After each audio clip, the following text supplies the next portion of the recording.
Gen V Season 1 is the best boys project I have ever seen. So I had high expectations going into Gen V Season 2. But how did it measure up? Welcome back, everybody. We're here to talk about Gen V Season 2 in its entirety. The final episode just came out, and I am here to tell you my thoughts on the show after watching all of it. Like I said, Season 1 was huge for me. So how did this show do in terms of holding up to my very high expectations? It kind of was a step down, I'm gonna be honest with you, but let me explain why. Also, before we get into this, I just want to ask you, yes, you, a question.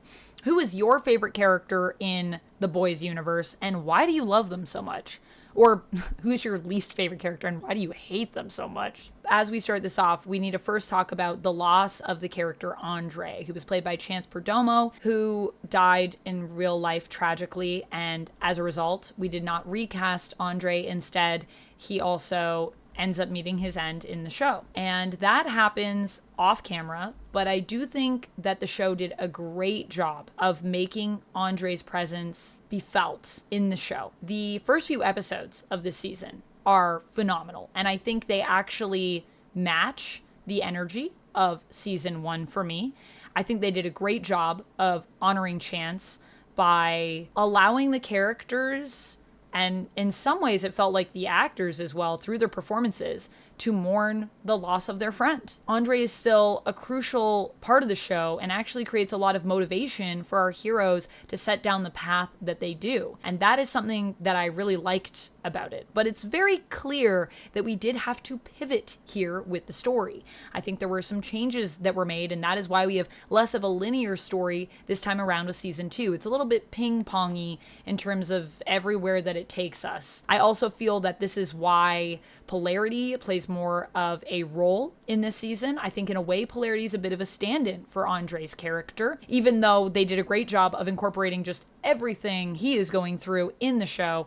And I mean, it's such a great performance as well, so there's still a lot that you can get from it, and it doesn't feel like it's just put polarity in there because he's got the same powers and he's Andre's dad. No, you go through polarity's journey with him, the loss of his son and everything that that means to him, and it is emotional, it is impactful. But I also feel like this season, because of the loss of Chance, had a little bit of lower stakes. Perhaps we were a little scared to put anyone in danger in a way where they were going to be taken out. The fact that we still build up to these moments where people are in, mortal peril, and yet they just kind of get by, makes it feel a little bit disappointing, just because in the boys universe, one of the things that I love about it is that it's so unpredictable and that it doesn't always follow where you expect it to go based on other superhero stories, Like, there's a lot of bad stuff that goes down, and I feel like we just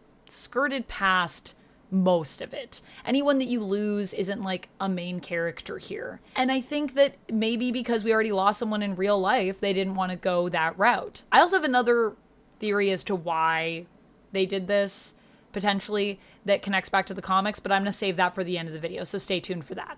I also just want to acknowledge I am in an Adam Eve cosplay right now, and that is because I have been cosplaying every day on my stream this month for October. Costober, we've dubbed it in stream. So if you like when I wear cosplay, that is happening in stream. Possibly I'm live right now as Adam Eve. You can check it out over on the live tab on YouTube here, or over at twitch.tv/vampex13, where I stream usually about 5 days a week and cosplay every single day in October. The villain in this season, though, was an absolute 5-star for me. I loved Cipher and the reveal that Cipher was Godolkin. I think that Cipher is possibly the coolest villain we've actually had in the boys universe thus far, and was completely created for Gen V, which is really cool. Although obviously taking some inspiration still from the comics, as Godolkin does exist in the comics, but just not in this way, and Cipher is not a thing. And I actually thought that Cipher had the potential to be at the level of someone like Homelander, just in terms of his power set. I always find possession to be the most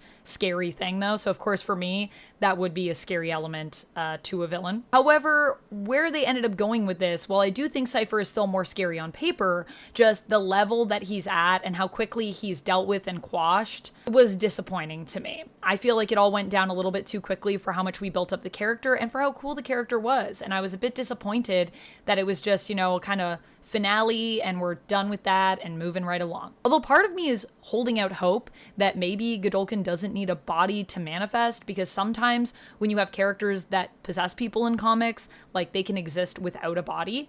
So I don't know if that's possible, but maybe. I think it would be cool if they wanted to do that, but I'm not betting on it. Ultimately, I think this season just was more focused on the superhero elements, and that was what made it a little bit lackluster for me. And don't get me wrong, I love superhero elements, I love world building, and I love the boys universe in general. So us building up more of that stuff to build towards that final season, it makes a lot of sense. But what I really loved about Gen V Season 1 was I loved it for its personal journeys that were on with these young heroes, and the fact that their struggles are kind of mirrored in their powers. They're kind of all integrated together. I thought that was a really cool way to explore power sets and how they connect to the person they're attached to and how that changes who they are and all of those things, which is still in here, to be fair.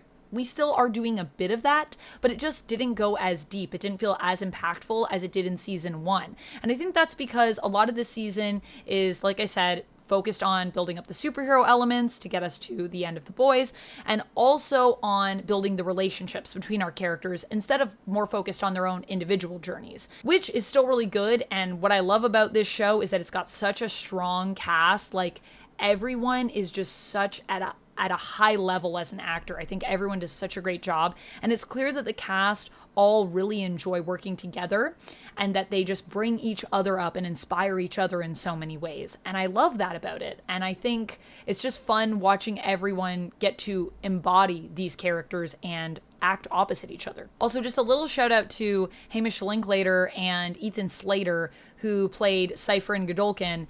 Their ability to just develop this character together and truly be the same person was really cool. And also Linklater's switch from Cipher to Doug, just masterful stuff. Ultimately, I think this season is really here to build up the final season of The Boys and to get everything in place for that to happen. We're setting up all the dominoes, and then with The Boys' final season, we're going to be knocking them all down, which is fine. I don't hate that. I just, what I loved about Gen V was these characters and their journeys, and this feels more like it's focused on the world at large more than that. And this feels like it's more focused on the world at large more than season 1 was, where it felt like it was more in its own little pocket a little bit, with just little cameos and little references here and there. This is more integrated, I think, or building up towards the integration that will be the final season of The Boys. Overall, I'd give this, I think, a 3.5 stars out of 5 for my rating for this season.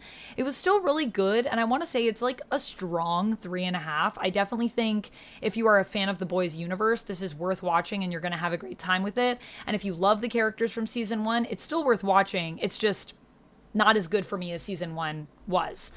So that's where I stand with it. Okay, so touching back on what I was talking about with the comics and why I also feel we may have not lost more of the main cast this season. Spoilers for the comics ahead, so skip ahead if you don't want to hear this. Like, skip ahead, whatever, to the next time code or 20 seconds or something. Based on where we're headed from the comics, I think that they maybe didn't want to take everyone out here because we know where it's going if you are familiar with the comics, and that is ain't nobody making it out of here alive. So perhaps they just wanted to give us a false sense of hope for people that aren't familiar, and then they're just gonna, pull the rug out from under us with the final season of The Boys. Unless it doesn't end the same way it does in the comics, but I don't see how it could go any other way, because I think the ending of The Boys comic is also kind of part of the commentary on superheroes, so kind of needs to go that way. Very few people, I think, will survive past our finale.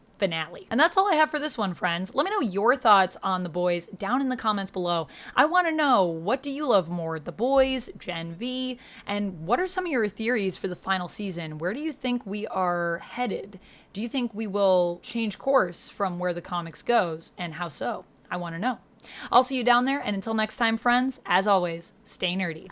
Bye! And if you like when I talk about superheroes, you need to check this out.